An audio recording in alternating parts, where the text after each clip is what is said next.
in automotive, but in mining. Think about someone learning a new language.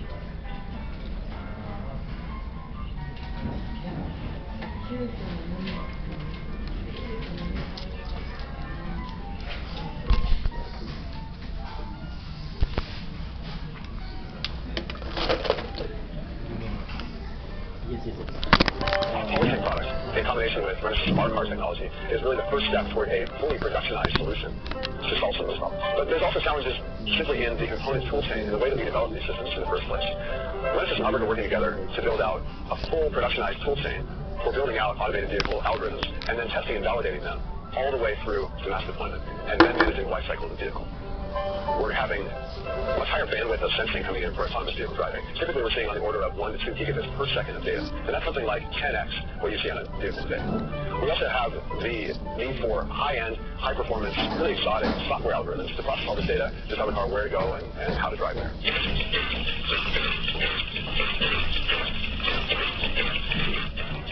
We've got 8 high-density LiDARs, we've got 5 radars, and we've got 3 cameras running simultaneously on these cars. This is a massive data load, and our car is handling it perfectly. So we're really highlighting sensor fusion as kind of the basis of advanced autonomous vehicle algorithms. We're taking a platform that makes it easier and faster to build out automated driving applications. These are things like auto emergency braking, lane keeping, blind spot monitoring.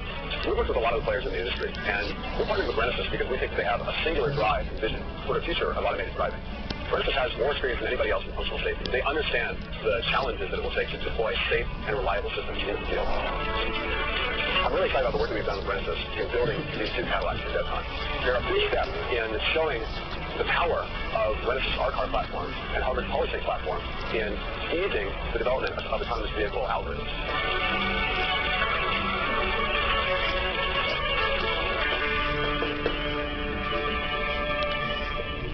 Thank you, Josh. Francesco's here with us.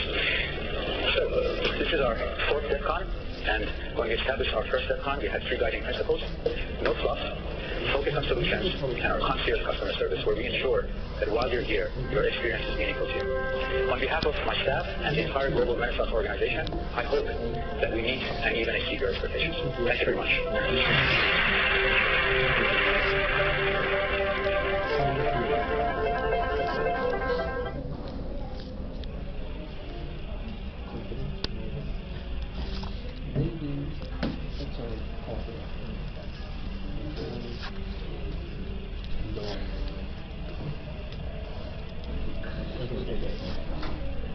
Which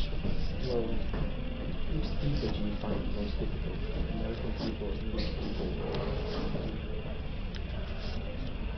Australian people? Which ones are the most difficult? Sorry.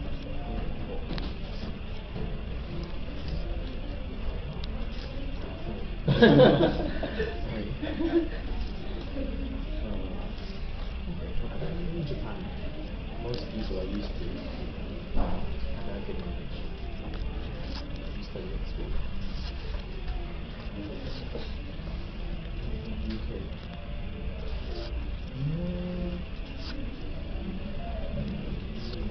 maybe watching YouTube videos, I don't know. UK videos.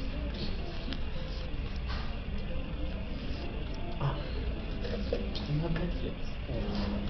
You should watch Black Mirror.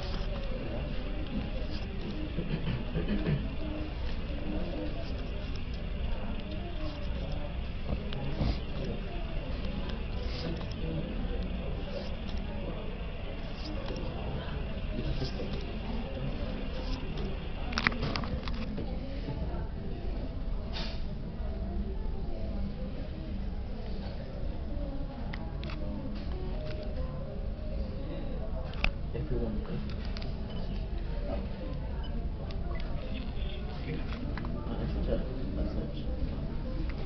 NXP and Philips Semiconductors, as well as Siemens and Infineon Technologies, for about 8 years each, always dealing with microcontrollers, always dealing with the tools. So that's what I like to do. That's my background. Okay, you've seen a number of classes now. You've seen the slides every time.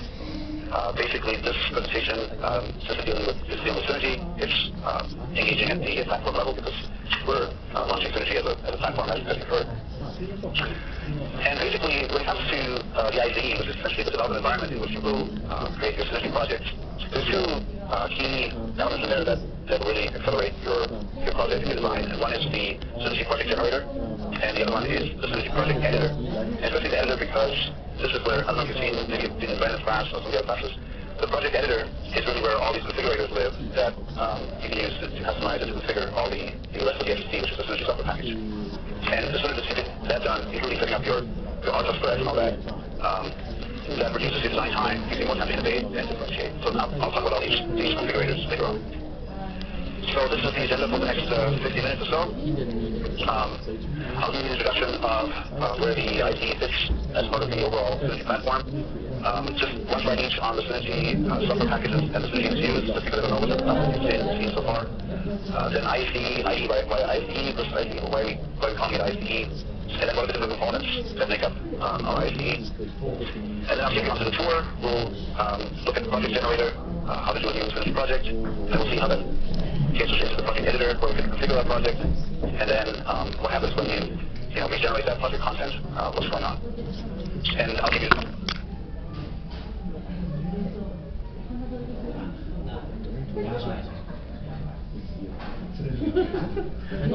not dirty, but how to use about it is to accelerate the development, reduce the cost of ownership, and lower the barriers to entry. And the main components of the SSD is the software for one. but don't watch video about that. Or father. Explore and to expose the security capabilities of the Synergy platform for the last 12 months or so. So a little bit about me, we'll move through this quite quick. So I founded Secure Things about 18 months ago.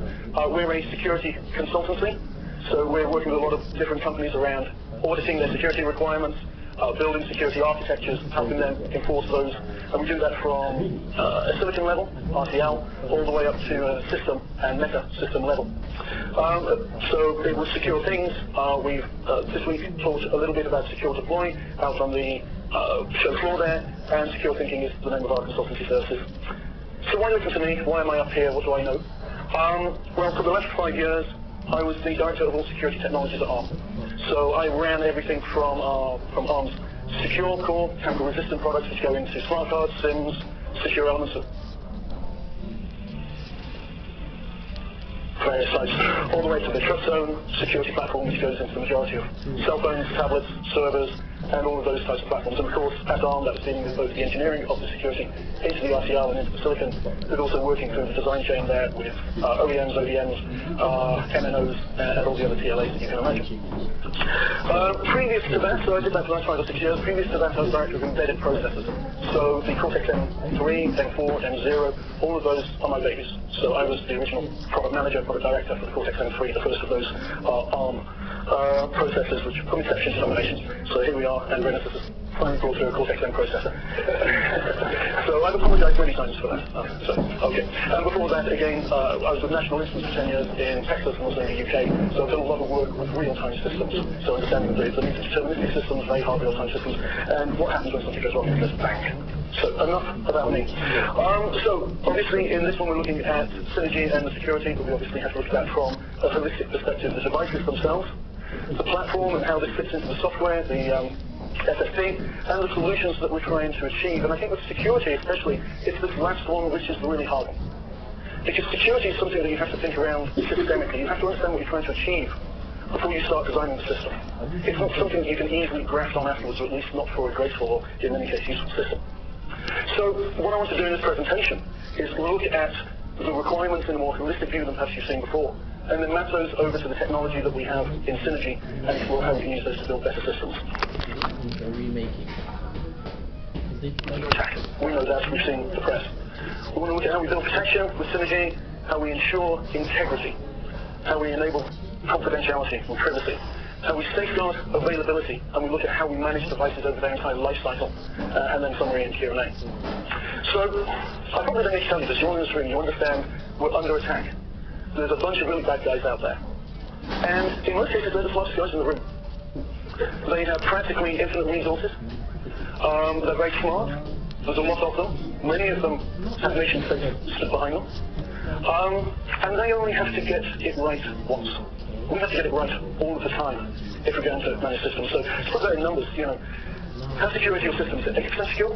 Is it 90? Is it 99% secure? 99.9? 99.99? They only need that 0.01 time to break your system. And your entire investment in R&D, millions of dollars is lost.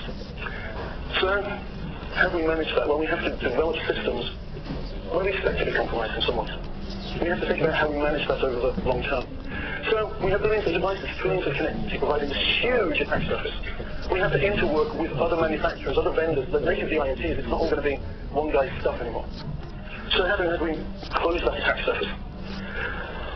The nature of IoT, again, these billions of devices, there's no one size fits all. The security that we need on the light bulb is very different from the security that we need on car. But the same principles do apply, and we have to apply those. And the other problem with all of this is there's real money here. There is real money for the cyber criminals, there is real money for cyber warfare and all these other things. So we're starting to see ransomware being developed for IoT systems. I know that this came out in some of the panel discussions on Monday. Who wants to attack a light bulb? Who wants to attack a fridge? Well, if those things are inside your trusted network, that is how you exfiltrate the data from your PC. We have seen real-world attacks where people launch attacks on light bulbs, connect light bulbs, to bounce attacks directly onto PCs to get people's bank details. You are only as strong as the weakest link in the chain. And if that's your product that brings down the larger system, you've got a problem. So the other problem with IoT as opposed to traditional InfoSec, information security, is that the consequences of an IoT attack far outweigh those of InfoSec. With InfoSec, you can see people's names, address, bank details. There's big back-end systems protecting those from that. The reality with IoT attacks, though, is that they are both far more real and they're far more immediate. They're far more real because you're switching off my heating and you're switching it off today in the middle of winter. That's a big problem, whereas somebody stealing my ID is a relatively abstract problem. So we have to think about security at a deeper level and far harder with IoT than we've ever had to with InfoSec. And look what a mess they've made of that. So we need to think about these different things. We need to think about failure of industrial systems, people capturing and disrupting attacks, to getting control of intelligence. We have to think about how they manipulate data. Again, with the transportation system, so we can manipulate what's going on in the system. They can change the flow of traffic, they can cause chaos. We've been dealing with one customer where they're really scared about data being altered in their system, so they're producing too much energy and they're having to dump it, and over time, they'll spend more and more money producing energy that nobody wants. And that's a big risk for them, it's an economic risk. And then, of course, privacy and confidentiality on these things pose critical risks to safety, security, and privacy. So everybody knows that, but it's worthwhile going through it. Here's a scary number: $1 trillion. That's the estimated cost of an attack on the smart grid. Again, those people who are aware of this will know that when the NSA did the full audit of the grid at the moment, they found it full of red access Trojans and other malware. Those risks are real, they're out there, really expensive. So how do we start to put this right? Well, we're a bit late, frankly. So I deal with, again, some of the UK agencies, some people in the secret intelligence service in the UK have called the IoT a slow-motion train wreck. Because we know it's going wrong, we can see the accident coming down the tracks, nothing we can do about it. Well, we can, so we have to start today. All we have to do is develop a set of capabilities. And again, many people, if you're aware of securities, these are fairly well-known terms, but there's a lot of people where this is new. We have to develop a strong root of trust, a very strong integrity in that system, where we can prove cryptographically that our device is safe. And of course, we have to ensure that we can manage our devices over their entire lifetime. So we're going to have to create trust. We're going to have to manage trusted relationships over the full lifetime of the device. And at the end, we're going to have to destroy trust as well. When we throw an item away, or when we pass it on to somebody else. Now, a lot of people take confidentiality and privacy and they confuse it with cryptography. Cryptography is important. It's a really important underpinning technology to all three of these. But cryptography is only a technology. It's only as good as its implementation, and it's only, in most cases, people think of it as protecting data in flight and at rest. But security has a lot of other capabilities. We have to protect intellectual property. If you've been out on the show floor the last couple of days, you may have seen our demo where we were doing secure manufacturing. So we can protect intellectual property from when it's generated to when it's delivered into the chip. So there's the confidentiality of data, the need to create robust foundations, the need to separate critical functions so we have availability. So when we are compromised, and we will be, everybody will be, you can still maintain some capability in the system. And then how do we update? How do we remediate? How do we fix what's gone wrong? So again, this comes back down to integrity, availability, and confidentiality. And let's start linking those back to synergy. So In terms of Synergy, we have an integrated solution for higher security. So what Renesas have done and what we've been working with Renesas around is how we bring these technologies out as capabilities which are really useful and make a difference. Couple of the nice things. So with confidentiality, we're looking to increase protection of data at rest and in flight. With Synergy, we are developing these security capabilities across the portfolio. So from the lowly S1 to the powerful S7, they all have the ability to do fast symmetric cryptography. They all have the AES string ciphers and other cryptography accelerators. So these are in here. Some of the asymmetric cryptos are in the S5 and the S7, and in the next presentation we'll go into more details around that. The other nice thing about confidentiality is because we're using these accelerators, we'll talk about later on, with standard APIs we can reduce our code base. One of the challenges I've always found when working with people around security is they go, yeah, but I don't understand the math. How does AES work? Very few people do. Very few people understand permeation boxes and S boxes and various other things. You don't need to. All you need to do as engineers is call through some standard APIs. Register the key length that you want to use, put in the message, and hopefully it should work. And that's where we need to move to with security. It needs to be commonplace, it needs to be everywhere. From a confidentiality perspective, because we're using separate crypto engines, and these are constrained in the Synergy crypto engine, we can tightly integrate that as a separate block. And inside there, we can protect our secrets and we can prevent data leakage out of that SCE as well. In terms of the integrity, we can deliver a new level of trust and trustworthiness in our product. We've developed an integrated root of trust. Again, the demo that we had on the show floor the last couple of days demonstrates the secure boot. So a secure kernel which had a secure boot in it, seeds to develop that root of trust. And that enables us to have this constrained and measurable boot process. It doesn't take a lot of space, it doesn't take a lot of performance. What it does is it guarantees that root for the device. And that's useful, again, in manufacturing security and in application security as well. And the nice thing of the integrity, and we'll have a look at how we do this using the secure NPU, it also allows us to isolate sections of code. Now, Synergy is a microcontroller, it's not a microprocessor. It doesn't have a memory management unit, but it does have 4 memory protection units. So that includes the standard ARM NPU, NPUs for bus masters and bus slaves, and then a new technology which is called the secure NPU. And the secure NPU is a key component in enabling us to build a high integrity system. And then availability, and again these are all tightly related. This allows for security across the lifecycle. It allows critical systems to be promoted, critical systems to be isolated to promote uptime. It enables ongoing monitoring and management of functionality before an attack, during an attack, even and after an attack, and a platform for updates. Why is this important? Well, with our mobile phones, we used to high security on our mobile phones, we swap those out every 2 years, perhaps every 3 years. With our PCs, we've had to swap them out every 4 or 5 years. How often do you swap out your HVAC system or your furnace? Once every 20 years? How often do you swap out your white goods? Once every 10 years? How often are we going to find errors in the code in those devices? A lot more often than that. So what we have to do is develop platforms for managing life cycles and remote updates. And this is just a reality of the Internet of Things.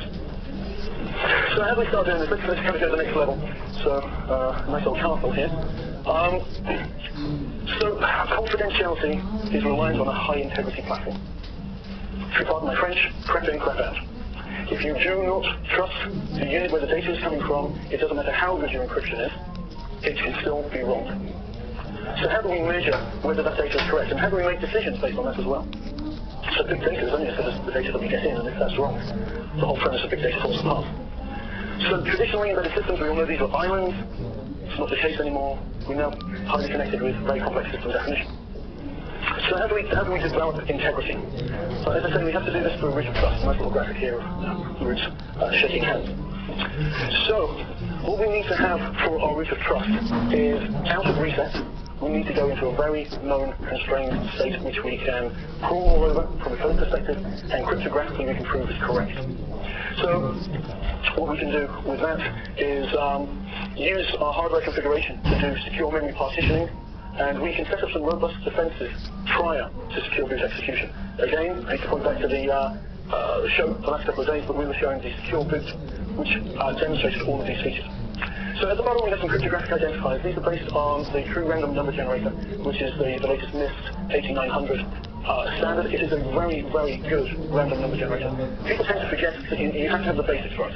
If you don't have a high enough entropy source in the device, you will never generate seeds with enough difference in them, and therefore the devices will be open to be broken. Good security always starts with high entropy. And